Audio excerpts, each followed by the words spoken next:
En el video anterior vimos la historia del desarrollo del legendario F-4 Phantom y solo mencioné brevemente que sirvió en otros países. La verdad es que su legado se extiende más allá de la frontera estadounidense y su historial operativo tiene innumerables misiones bajo el ala. Su rendimiento lo convirtió en objeto de interés para muchos aliados estadounidenses de la época y sigue en servicio de forma limitada luego de tantas décadas. En medio del panorama en constante evolución de la tecnología militar, los operadores extranjeros del F-4 emprendieron amplias mejoras y modernizaciones. Estas iniciativas tenían como objetivo ampliar la vida útil del avión y mejorar sus capacidades de combate. El F-4E, con sus potentes motores, evolucionó para satisfacer la demanda de la guerra contemporánea, consolidando su lugar como una plataforma venerable en los arsenales de sus naciones adoptivas.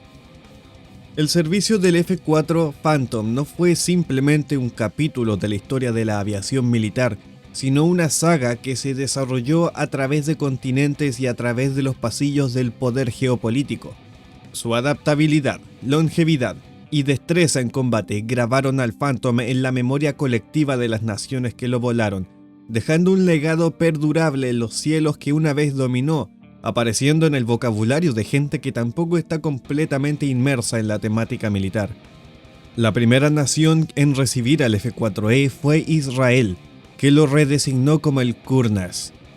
El Phantom entraría en combate con la Fuerza Aérea Israelí a los pocos meses de su entrega y supuso múltiples derribos en la guerra de desgaste contra Egipto y en las escaramuzas con Siria. En la guerra del Yom Kippur de 1973, el Phantom se desenvolvería de forma espectacular, derribando 85 aviones árabes a cambio de 5 pérdidas en combate aéreo. Pero fue el rendimiento del Phantom como activo aire-tierra lo que atrajo la mayor atención de la Fuerza Aérea Israelí, ya que el F-4E se especializó en esa función cuando el F-15 y el F-16 quedaron disponibles para su adquisición en la Fuerza Aérea de Israel. El Qurnas finalmente recibiría una serie de actualizaciones vitales para mantener la viabilidad del modelo a partir del 87, con la instalación del radar APG-76, una nueva computadora de misión y un HUD, y la capacidad de lanzar el misil aire-superficie Popeye.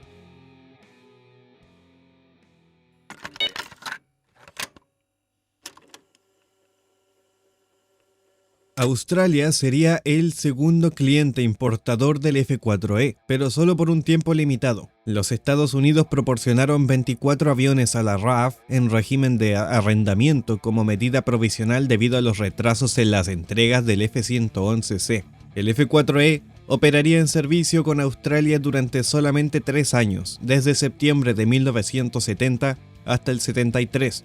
Las tripulaciones australianas quedaron impresionadas con el rendimiento del Phantom para sus necesidades y, aunque los Estados Unidos ofrecieron dejar a la RAF comprar directamente los fuselajes alquilados, esta oferta fue finalmente rechazada. Con el permiso del Departamento de Estado de los Estados Unidos y los términos de la licencia con McDonnell Douglas, Mitsubishi Heavy Industries construiría al F-4E localmente, designado como F-4EJ. El 4EJ sería compatible con las armas fabricadas en Japón, pero se omitiría la sonda de reabastecimiento de combustible y la computadora de bombardeo AJB-7 debido a las restricciones del Tratado sobre la Fuerza de Autodefensa japonesa. El 4EJ se actualizó al estándar KAI en 1984, recibiendo el radar APG-66J y los misiles antibuque ASM-1 y 2. El 4EJ prestaría servicio a Japón durante 40 años y los últimos ejemplares se retirarían en marzo de 2021.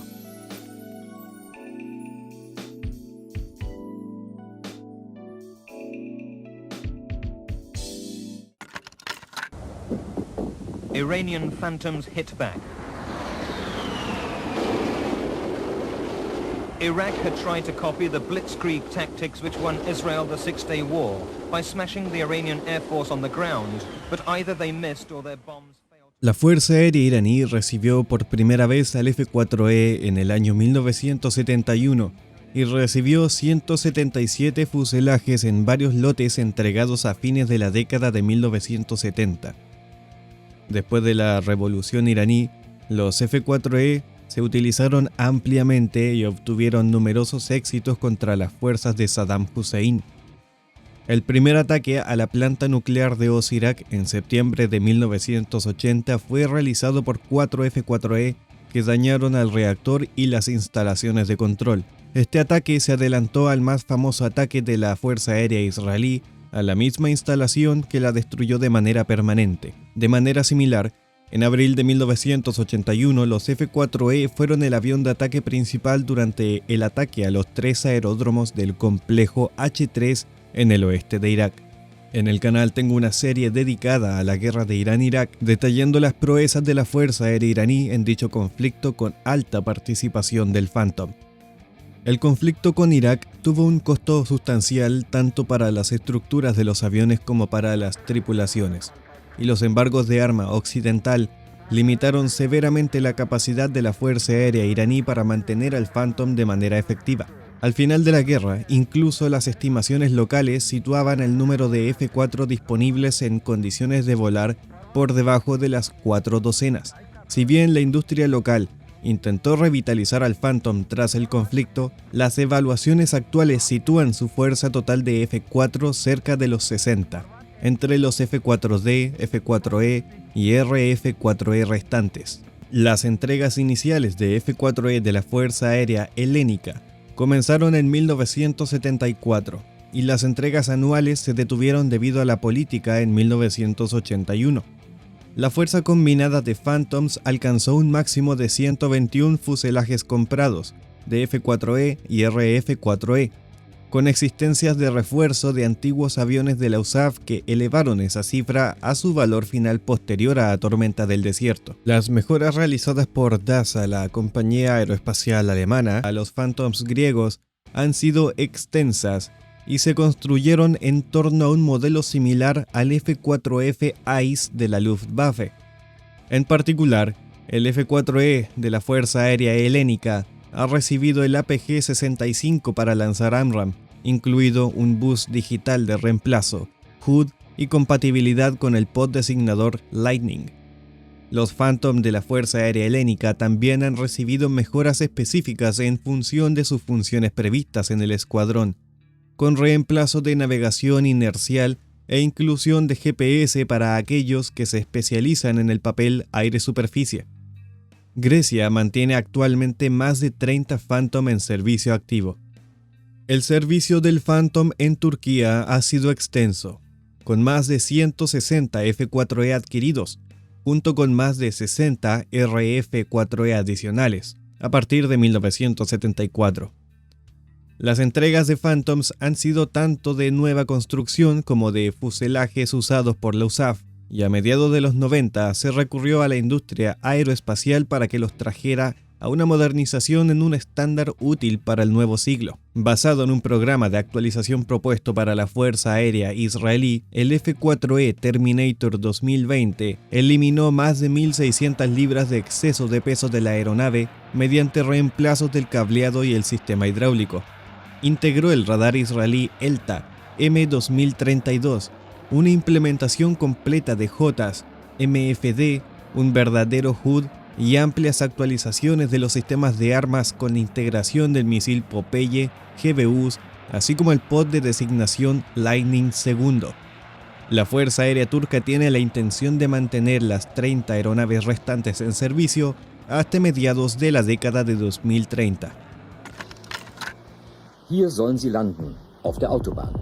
Sie ist leer. En consonancia con la prudente política de desescalada introducida en los años 60 y el aumento gradual de las fuerzas convencionales, la OTAN abandonó la estrategia de represalia masiva y adoptó el concepto de respuesta flexible.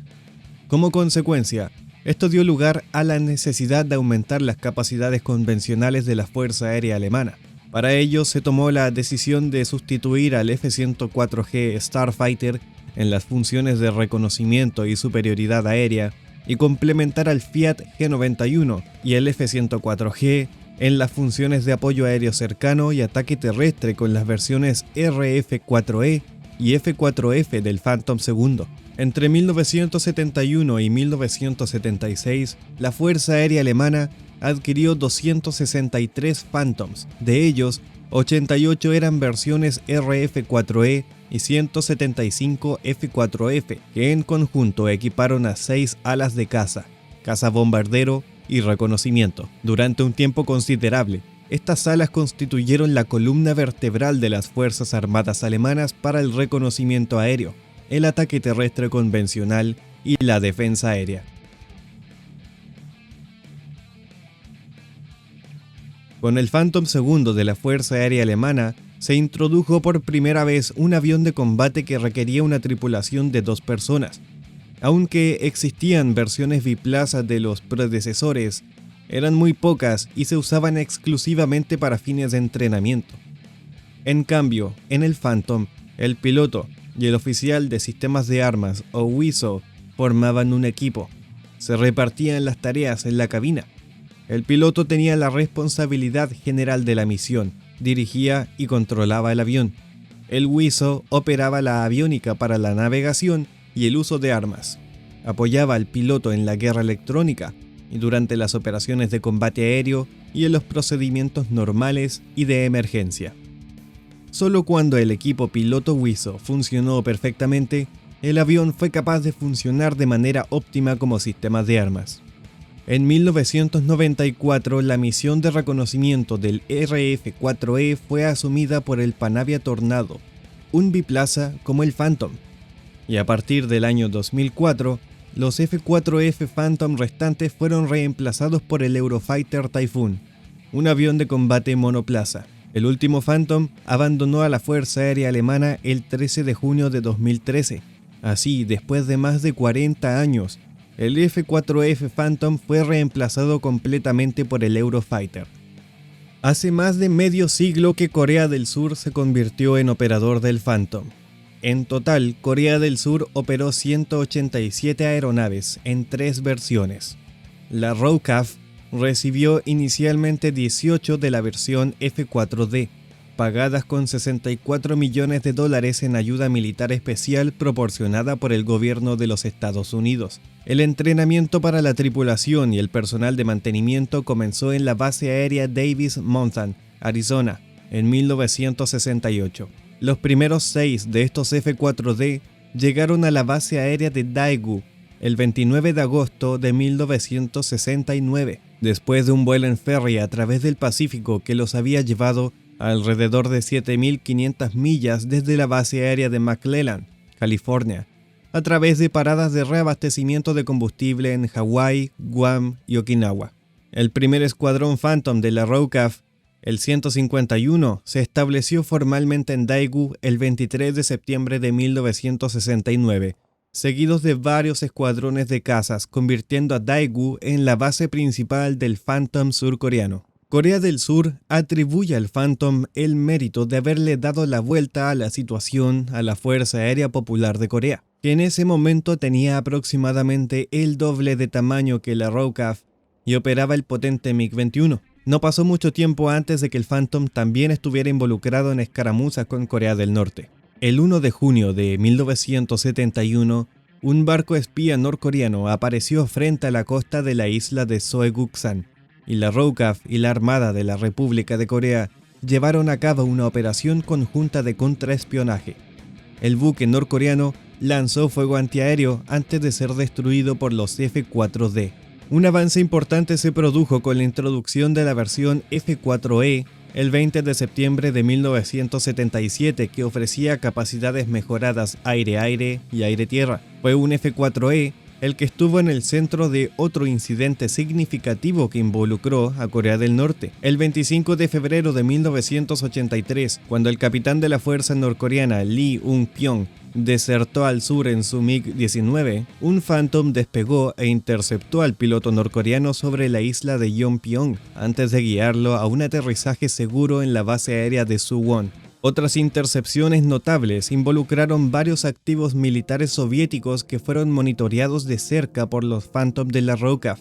incluidos los Tupolev 16 en el 83 y los Tupolev 95 más submarinos nucleares en el 84. También siguieron a bogies rusos, incluidos el 17 de febrero de 1998, cuando los F-4D fueron responsables de seguir de cerca a un avión de inteligencia electrónica ruso, el Ilyushin 20 Kut, sobre el mar de Japón.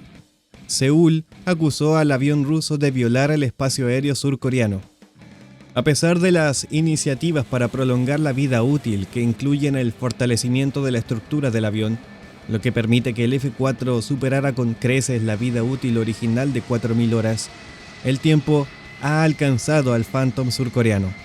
Después de que Japón retirara a sus F-4 en el año 2021, Irán sigue siendo el mayor operador del Phantom, mientras que dentro de la OTAN, Grecia y Turquía conservan cada uno un solo escuadrón de los aviones.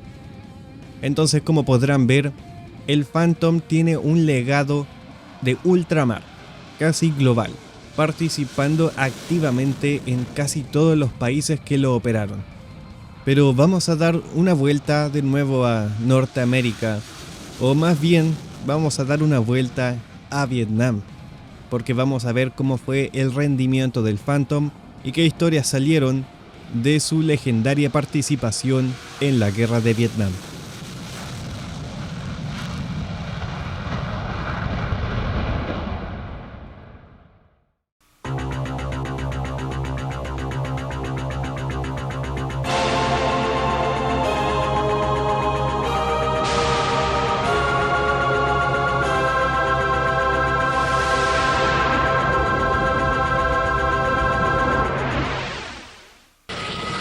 The McDonnell Douglas F-4 Phantom II is probably the most famous jet fighter of the Vietnam War, able to fly combat air patrol. En los primeros años de la Guerra de Vietnam, el rendimiento de los pilotos de caza estadounidense en combates aéreos parecía estar muy por detrás de sus homólogos en la Guerra de Corea. Pero eso es solo si creen la propaganda estadounidense que declara una tasa de 10-1. La realidad es que en Corea, los pilotos de los F-86 Sabre alcanzaron tasas de 2.5 o de 3-1 en contra de los MiGs coreanos.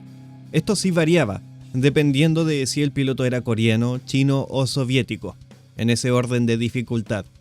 En cambio, en la primera mitad de la Guerra de Vietnam, apenas superaban el 2-1, lo que tampoco es una tasa tan alejada de la de Corea. En sus inicios, la Fuerza Aérea Norvietnamita era una operación desorganizada con equipo obsoleto y desechado. La primera unidad se formó en el 59, y su primer avión de combate fue un avión de entrenamiento T-28, cuyo piloto desertó de la Fuerza Aérea Laosiana. La Fuerza Aérea Popular de Vietnam, como se le llamaba oficialmente, envió pilotos a la Unión Soviética y a China para entrenarse en los cazas MiG, pero no tuvo aviones a reacción propios hasta febrero del 64, cuando los soviéticos donaron 36 MiG-15 y MiG-17.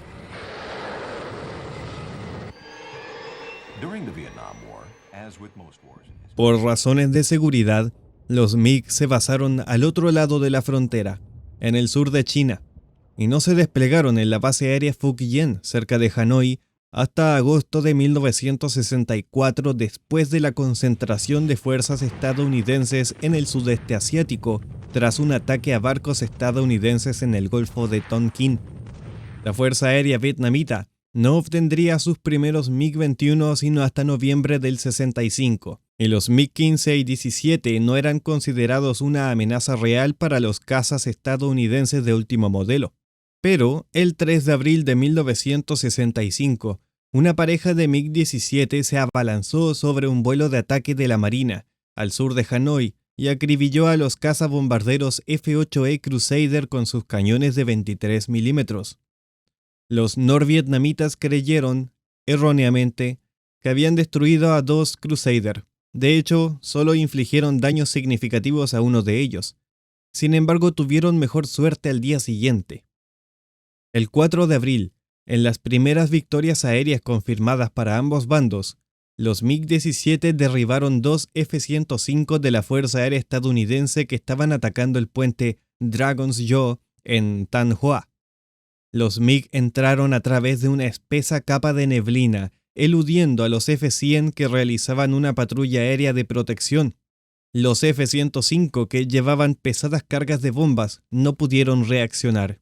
Las primeras victorias estadounidenses se produjeron en junio de 1965, con los F-4B de la Armada que operaban desde un portaaviones en el Golfo de Tonkin.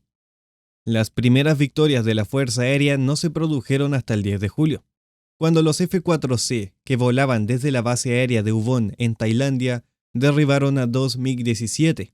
Los cazas de la USAF y de la USN por US Navy se enfrentaron a los MiG en dos fases, desde 1965 hasta el 68 y desde 1972 hasta el 73, separadas por un intervalo en el que se detuvieron las operaciones sobre Vietnam del Norte durante las negociaciones que intentaban poner fin a la guerra. Los pilotos y los aviones estadounidenses eran claramente superiores y tenían una abrumadora ventaja en número. Aún así, los pequeños y rápidos MiG demostraron ser oponentes formidables. De todas formas, los aviadores estadounidenses derribaron 196 MiGs, divididos entre 137 de la USAF, 59 de la Armada y el Cuerpo de Marines, y sufrieron a cambio 83 pérdidas. En el contexto histórico, esto fue muy distinto a la Segunda Guerra Mundial, cuando a la Fuerza Aérea del Ejército se otorgó más de 15.000 victorias aéreas, o a la Guerra de Corea, donde si bien las tasas, ahora sabemos, eran variables y similares, en total habían muchísimas más bajas en total. Vietnam fue una guerra diferente, y les voy a explicar varios factores que determinaron a estas tendencias. El primero era los objetivos limitados. Ganar la guerra aérea, en el sentido clásico, no era la estrategia seguida por ninguno de los dos bandos. La destrucción de los aviones enemigos era, para ambos, un objetivo secundario. El objetivo de los cazas estadounidenses que se enfrentaban a los MiG era proteger a los vuelos de ataque, el paquete de ataque. Destruir MiGs no era nuestro objetivo, dijo el mayor general Alton D. Slay, el subjefe del Estado Mayor de Operaciones de la Séptima Fuerza Aérea. El objetivo era proteger a la fuerza de ataque. Cualquier derribo de MiG obtenido se consideraba una ventaja. El derribo de un avión de ataque aliado se consideraba un fracaso de la misión, independientemente del número de MiG derribados. Por su parte, los norvietnamitas emplearon MiG específicamente para detener estos vuelos de ataque. Evitaron el combate cuando el riesgo era alto. La misión principal de los MiG era interferir en los ataques con bombas, tratando de obligar a los F-4 y a los F-105 que se acercaban a deshacerse de sus bombas antes de llegar al objetivo. Una estrategia que aprovechó al máximo la carga en las reglas de combate estadounidenses e impidió que los F-4 se mezclaran con los MiG, dijo el historiador de la Fuerza Aérea Walter J. Boyne. En cualquier caso, la campaña aérea en Vietnam del Norte tuvo un interés limitado para los funcionarios de Washington. Aunque la guerra fue instigada, dirigida, abastecida, reforzada y sostenida desde el norte, la política estadounidense fue que el resultado se iba a decidir en el sur. Por orden del secretario de Defensa Robert McNamara, el único objetivo militar de la campaña aérea era reducir el flujo y/o aumentar el costo de la infiltración de hombres y suministros desde Vietnam del Norte a Vietnam del Sur. La confrontación con los MiG era algo incidental a eso.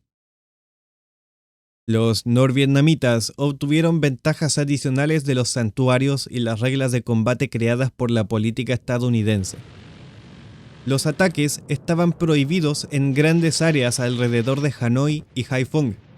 La base principal de MiG en Phuc Dien no fue atacada hasta 1967 y Gia Lam, la pista aérea de Hanoi, nunca fue atacada. Los aviadores estadounidenses podían ver a los MiG salir, rodar hasta el final de la pista y poner en marcha los motores para el despegue, pero no podían tocarlos hasta que despegaran. Los MiG también podían escapar por la frontera con China.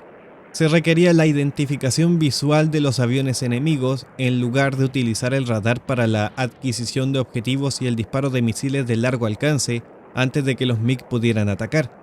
Como dijo el general William W. Mummier, Perdimos nuestra ventaja inicial de poder detectar a un MiG a una distancia de entre 30 y 35 millas. Un informe de la Fuerza Aérea de ese periodo señaló que en varias ocasiones los cazas estadounidenses descubrieron que cuando se había realizado la identificación visual del MiG ya no se encontraban en la envolvente de lanzamiento o alcance prescritas para el misil.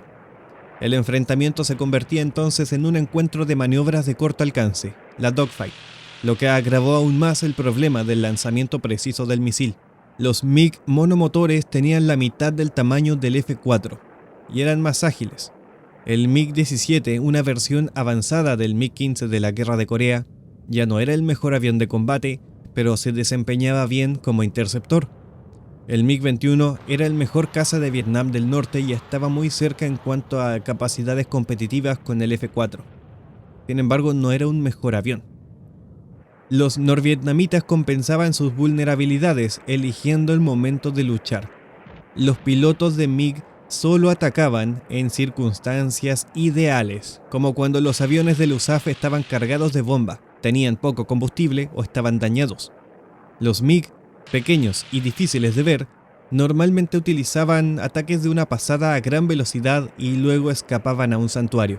Cuando el enfrentamiento era directo, los MiG rara vez ganaban. El truco era inducirlos a participar de estos enfrentamientos. En la Operación Bolo, la famosa barrida de MiG de enero de 1967, una fuerza de F-4C de U-Boon entró en Vietnam del Norte haciéndose pasar por F-105 que transportaban bombas. Siguieron las rutas de entrada típicas y sus llamadas de radio simulaban ser esos paquetes de ataque de F-105. Los MiG-21 en Phuc Dien fueron engañados y se alzaron para enfrentarlos seguido de un combate aéreo de 15 minutos. Los Phantom derribaron 7 MiG-21, casi la mitad del total que poseía Vietnam del Norte sin perder ni un solo F-4. Sin embargo, los F-4 no destruyeron a todos los MiG. El antiguo F-105 había sido diseñado principalmente para misiones de lanzamiento nuclear a baja altitud y alta velocidad. Momier lo calificó como un avión muy malo para el combate aéreo, pero aún así logró derribar a más de 2 docenas de MiG. El F-8 Crusader de la Armada derribó a 15 MiG. Las victorias más sorprendentes fueron las de los A-1H Sky Raiders de la Armada, que derribaron a 2 MiG-17 con sus cañones de 20 milímetros. Los MiG eran la parte más flexible y versátil del sistema de defensa aérea más letal al que se habían enfrentado los aviones estadounidenses, pero no eran la mayor amenaza. Las pérdidas de combate de la USAF en Vietnam se distribuyeron en 67 MiG, 110 misiles tierra-aire y 1.443 pérdidas debido a la artillería antiaérea. La combinación de MiG, SAM y cañones fue tan eficaz que en 1966 las tasas de pérdida de la USAF en la ruta PAC-6 alrededor de Hanoi y Haiphong fue de un avión cada 40 salidas. Esto hizo que las probabilidades de sobrevivir una campaña fueran incómodas para las tripulaciones que tenían que volar 100 misiones para completar una gira de combate. Cuando se diseñó y se desarrolló al F-4 en la década de 1950, los planificadores estadounidenses creían que la era de los cazas de combate había terminado. Como dijo Gene Cunningham en un análisis para Air and Space Power Journal, las prioridades de diseño de los cazas enfatizaban las misiones de intercepción y lanzamiento nuclear. La suposición subyacente era que las armas nucleares harían obsoletas a las guerras convencionales y que, como resultado, las maniobras de combate aéreo, el ACM, estaban obsoletas, superadas por la misión de intercepción que requerían velocidad supersónica, sensores de alta tecnología y armamento de misiles. Entonces, gente, no es que los cañones estaban obsoletos porque los misiles tenían más alcance, sino que la guerra nuclear dejaría obsoleto al cañón, cuando existían misiles, por ejemplo, como el AIM-2 Genie, que eran armas nucleares de 1.5 kilotones aire-aire. La prioridad era derribar a los aviones que transportarían a las bombas nucleares. El F-105 tenía un cañón de 20 milímetros, pero los primeros modelos del F-4 no tenían cañones. Esto era una desventaja en la batalla subsónica y con giros con los MiG, donde a menudo era complicado emplear misiles. En 1967 se le proporcionó al F-4D un cañón montado sobre un pilón en la llamada barcaza SUU, pero el problema no se resolvió por completo hasta que los primeros F-4E con cañones incorporados llegaron al sudeste asiático en el 68, justo cuando entró en vigor la suspensión de los bombardeos sobre Vietnam del Norte. Sin embargo, las bajas con cañones del F-4E de la USAF fueron tan solo 5, comparado a 5 del Sidewinder y 10 del Sparrow. Los aviadores de la Marina también se quejaron de la falta de un cañón, pero un cañón en el morro desplazaba el centro de gravedad del F-4, demasiado hacia adelante para las operaciones en portaaviones, por lo que las tripulaciones de la USN nunca tuvieron un cañón interno. Y aún así, tuvieron mucho éxito, por lo tanto el tema del cañón interno está un poco sobrevalorado. Omier dijo: la mayoría de nuestros derribos se hicieron con misiles, y de hecho el 57,5% se hicieron con Sparrows. Los cazas de la Marina, por otro lado, hicieron casi todos sus derribos con el Sidewinder. Los derribos de la Marina, dijo Momier, fueron predominantemente MiG-17 y se hicieron en enfrentamientos cercanos.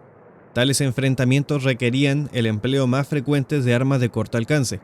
Y como los F-4 de la Marina no tenían cañones, el misil Sidewinder era su arma principal. En cuanto a la Fuerza Aérea Vietnamita, el MiG-17 era básicamente una plataforma de cañones. Los MiG-21 tenían cañones, pero dependían principalmente de sus misiles termoguiados Atoll. A pesar del éxito de la Operación Bolo, la Fuerza Aérea no realizó más redadas de cazas. No habían suficientes cazas disponibles para realizar redadas aleatorias de estas y también proteger a la fuerza de ataque durante sus horarios específicos en el área objetivo. Incluso si se hubieran podido prescindir de los cazas para estas redadas, la escasez de aviones cisterna habría impedido esa táctica. La cobertura de la Fuerza Aérea de los Estados Unidos varió de irregular a inexistente en las rutas de ataque asignadas, dijo el analista militar William Sayers escribiendo en Vietnam Magazine. Los cazas que escoltaban a los aviones que transportaban bombas nunca sabían de dónde vendría la amenaza, y por lo tanto normalmente se quedaban cerca de los aviones que estaban protegiendo para no ser sorprendidos fuera de posición durante un ataque.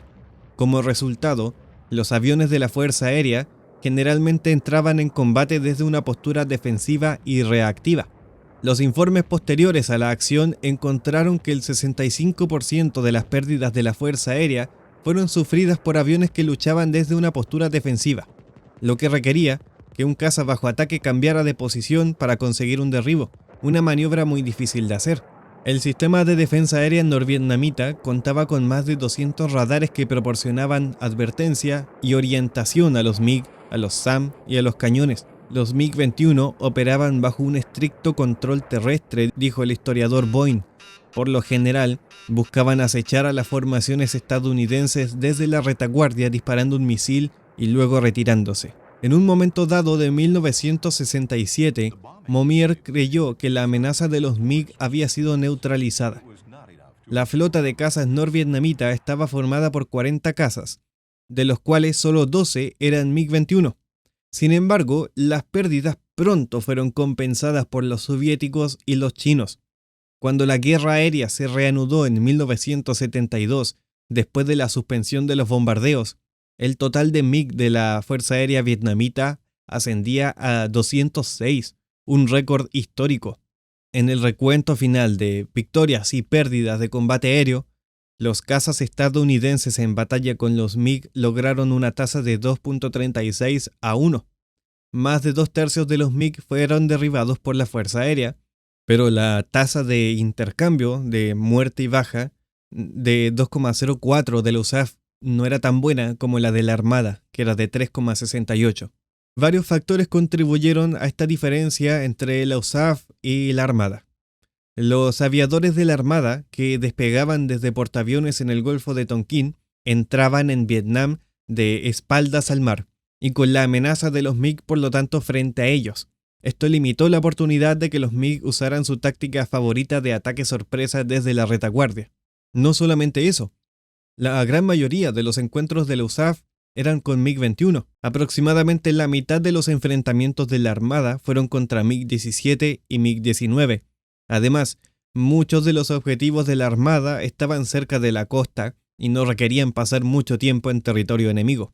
Sin duda, los aviadores navales también obtuvieron un impulso en su rendimiento gracias al entrenamiento de Top Gun, introducido en 1969 por la Escuela de Armas de Caza de la Armada. La Fuerza Aérea no tenía nada comparable hasta que comenzó con sus programas de Red Flag y el uso de escuadrones agresor. Sin embargo, la mayor ventaja de los F-4 de la Armada fue probablemente el Red Crown, un buque de vigilancia estacionado a unas pocas millas de la costa que proporcionaba cobertura de radar y advertencia de la actividad de los MiG. Su señal llegaba hasta el delta del Río Rojo, hasta los aeródromos de los alrededores de Hanoi y dirigía las intercepciones de los MiG. Varias tripulaciones de la Fuerza Aérea también atribuían al Red Crown una asistencia vital. Pero los resultados del USAF contra los MiG mejoraron notablemente en los últimos 6 meses en Vietnam. En 1972 se estableció un centro de fusión de datos de inteligencia de todas las fuentes de reconocimiento en la base aérea de Nakhon Phanom, en Tailandia, con el indicativo de llamada TBOL. TBOL filtraba, combinaba y analizaba un gran volumen de datos para proporcionar la advertencia de MiG más temprana posible a las fuerzas de ataque. Los controladores notificaban a las tripulaciones no solamente la ubicación de un MiG, sino también si se trataba de un MiG-17, 19 o 21, habiendo rastreado la aeronave desde el momento del despegue. TBOL podía determinar hasta cuándo se estaban quedando sin combustible. El general John W. Vought Jr., comandante de la Séptima Fuerza Aérea desde 1972 al 73, describió a TBOL como, de lejos, el instrumento más eficaz en la batalla contra los MiG. Algunos no estaban de acuerdo con esa evaluación, considerando que Red Crown y otras fuentes de inteligencia eran más importantes. Sin embargo, como ha señalado el historiador Wayne Thompson, hubo una correlación obvia entre el comienzo de las operaciones de TBOL en agosto de 1972 y la espectacular mejora del rendimiento de la Séptima Fuerza Aérea contra los MiG. Durante los siguientes 3 meses, el puntaje fue de 20 MiGs menos a un costo de solamente 4 F-4, lo que elevó la tasa de baja de 5-1 a favor del USAF. En la Segunda Guerra Mundial, cientos de aviadores estadounidenses se convirtieron en ases, a los que se les atribuyeron 5 o más victorias aéreas. En cambio, la Guerra de Vietnam solo produjo 5 ases, 3 de la Fuerza Aérea y 2 de la Armada. El principal as estadounidense en Vietnam fue el capitán de la Fuerza Aérea Charles B. de Bellevue, con 6 victorias acreditadas. Y él era un navegante que volaba como oficial de sistema de armas en el asiento trasero del F-4. Los oficiales de la Fuerza Aérea y la Armada asignados al asiento trasero del Phantom no estaban obligados a ser pilotos y se otorgaba el crédito completo por un MiG a los aviadores en ambos asientos. Solo 2 de los ases de la Guerra de Vietnam, el capitán Richard Steve Ritchie y el teniente de la Armada Randall H. Cunningham, eran pilotos. El capitán de la Fuerza Aérea Jeffrey Feinstein era, como de Bellevue, un oficial de operaciones aéreas. El teniente de la Armada William Driscoll era un oficial de vuelo naval que volaba como oficial de intercepción de radar. A excepción de Bellevue, los ases estadounidenses tenían 5 bajas de MiG cada uno. Vietnam del Norte reconoció a 16 ases de la Fuerza Aérea vietnamita. El líder fue Nguyen Van Coc, con 9 bajas otorgadas. 7 de ellas eran aviones estadounidenses y 2 eran drones Fire-B.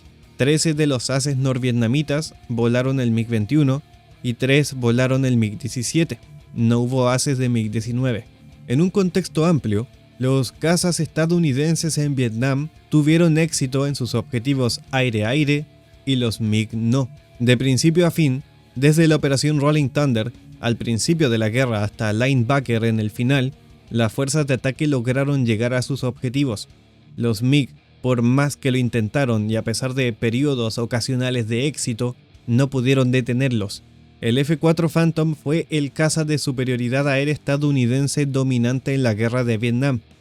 A pesar de algunas limitaciones en maniobrabilidad, visión del piloto y otros factores, demostró ser versátil y resistente, capaz de defenderse en los cielos de Vietnam del Norte. Quizás la mejor conclusión sea que, si bien la USAF y la Armada tenían la ventaja en el combate aire-aire, se trataba de tan solo una faceta de las operaciones aéreas en una guerra aérea grande y compleja. Además de Vietnam, el otro teatro de operaciones donde el Phantom se destacó fue en las guerras del Medio Oriente libradas principalmente por Israel. Israel expresó por primera vez su interés en el Phantom en 1965, pero dicho interés fue rechazado cortésmente en ese momento.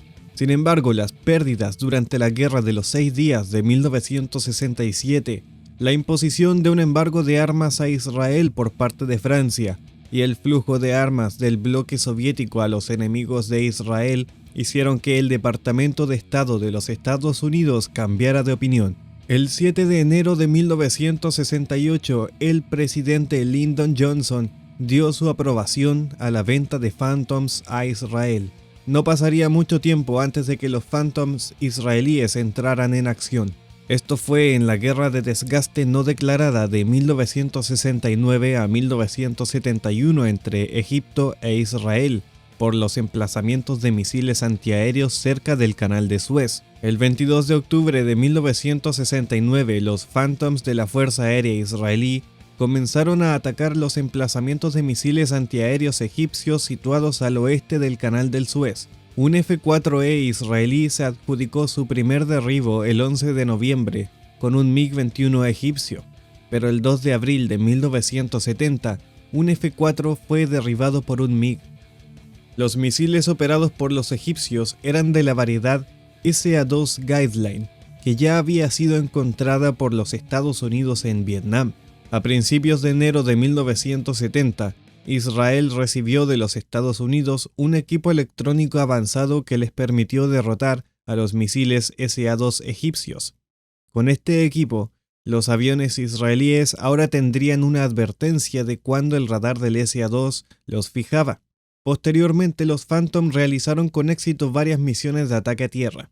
Los éxitos israelíes sobre el canal llevaron a los egipcios a buscar equipo más avanzado y una asistencia directa de la Unión Soviética, la cual comenzó a introducir al SAM SA-3 y técnicos asociados en Egipto. Luego comenzaron a llevar aviones, pilotos y tripulaciones soviéticas.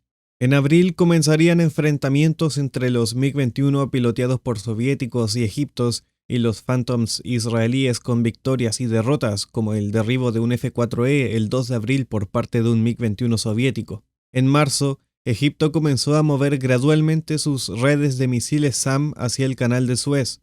2 Phantoms se perdieron el 30 de junio y otro cayó el 5 de julio. 2 Phantoms más cayeron bajo los misiles SAM el 18 de julio. El 30 de julio, 8 Mirage 3 y 4 F-4E se encontraron con 8 MiG-21 piloteados por rusos y derribaron 2.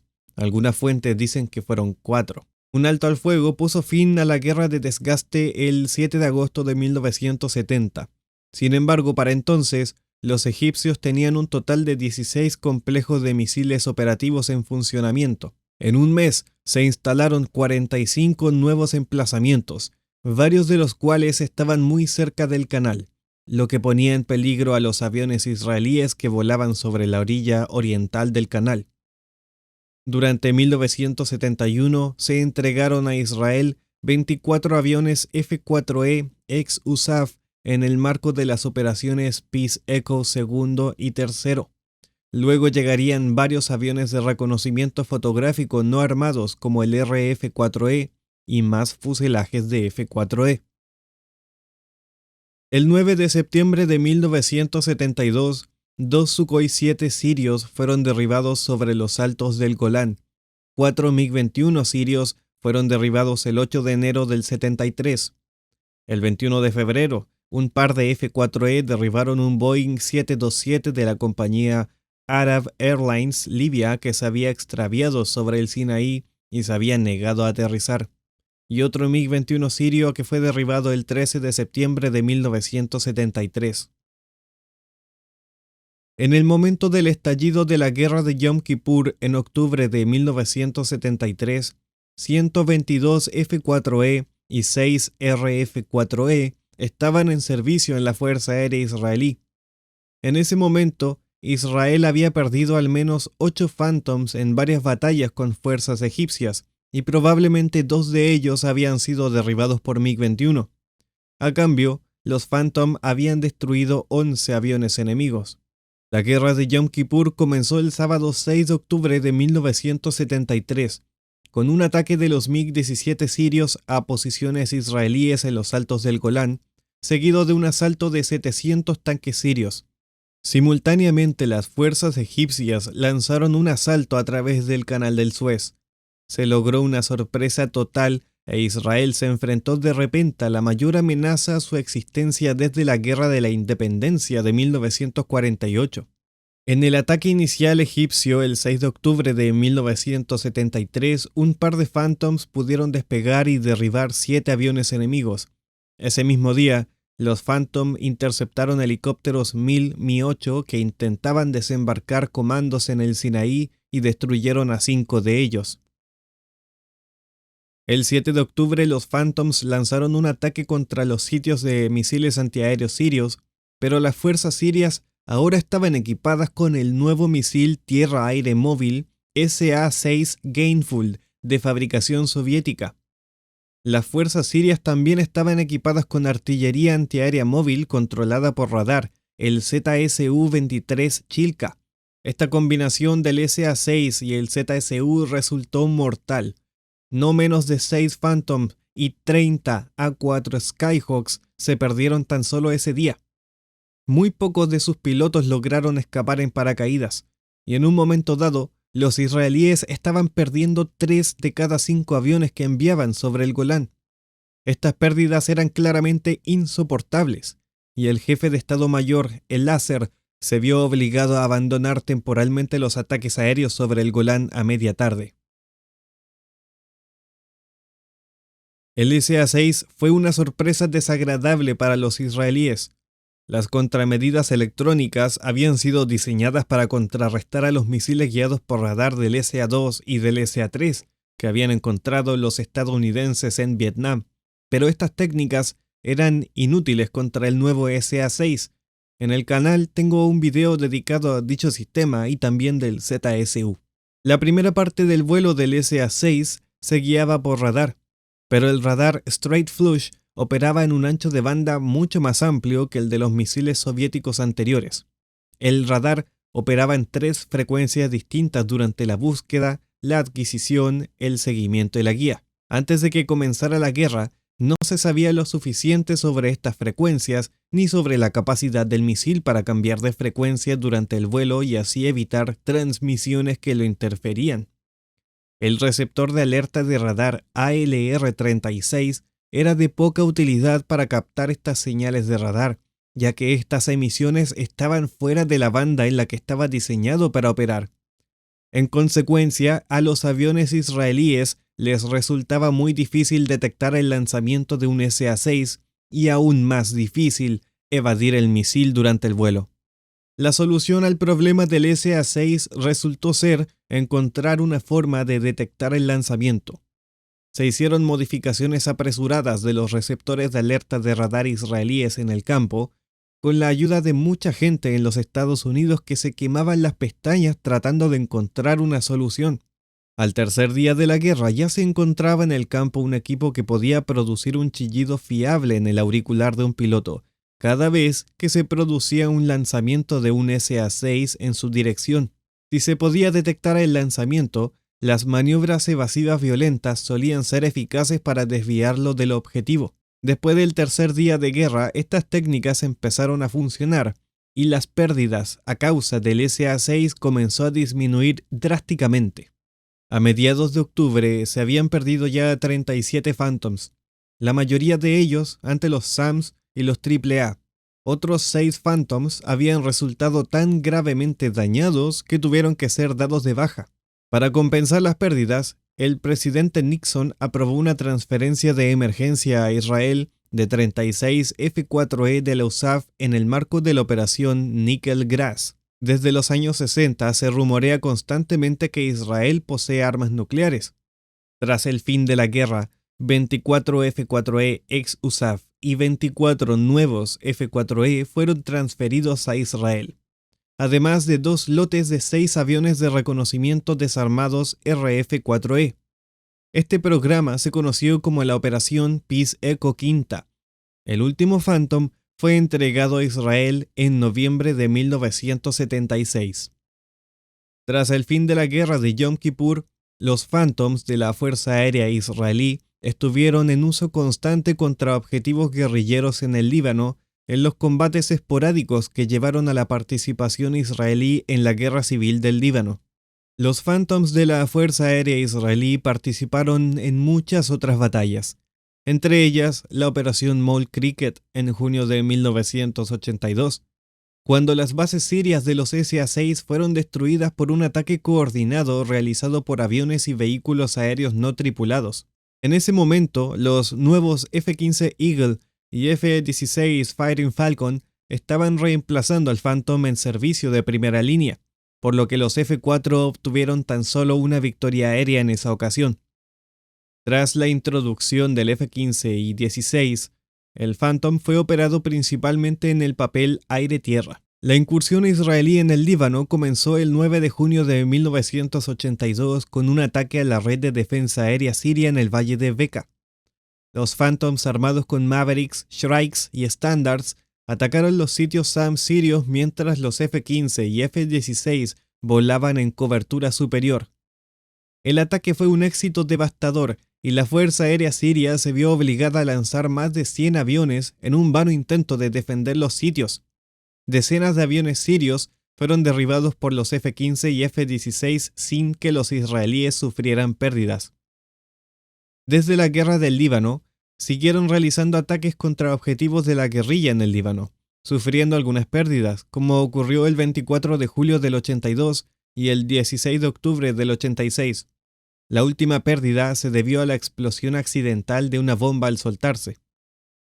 Irak ha afirmado haber derribado a un RF-4E de la Fuerza de Defensa de Israel y de la Fuerza Aérea mientras fotografiaba su centro de investigación de misiles balísticos cerca de Mosul en 1986.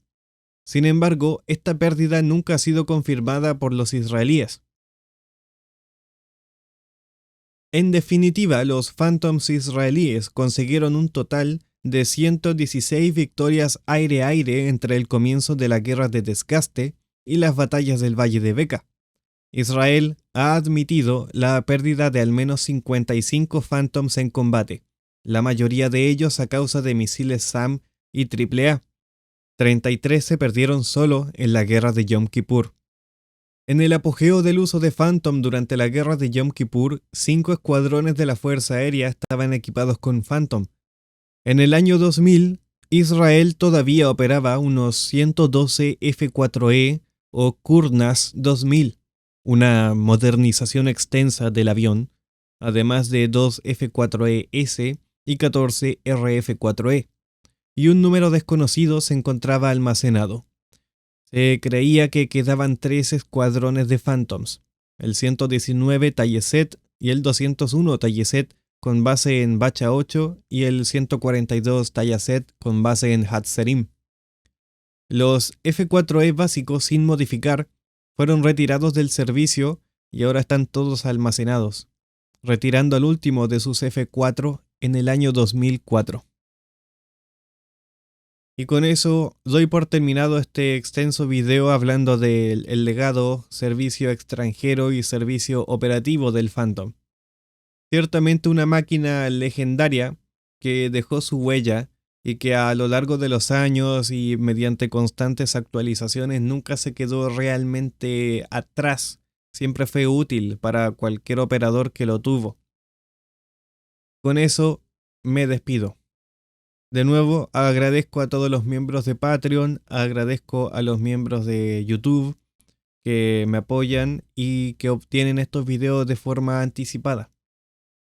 Y también a toda la gente que hizo clic en este video y que llegó hasta el final. Espero que les haya gustado y con eso me despido. Nos vemos en el próximo video.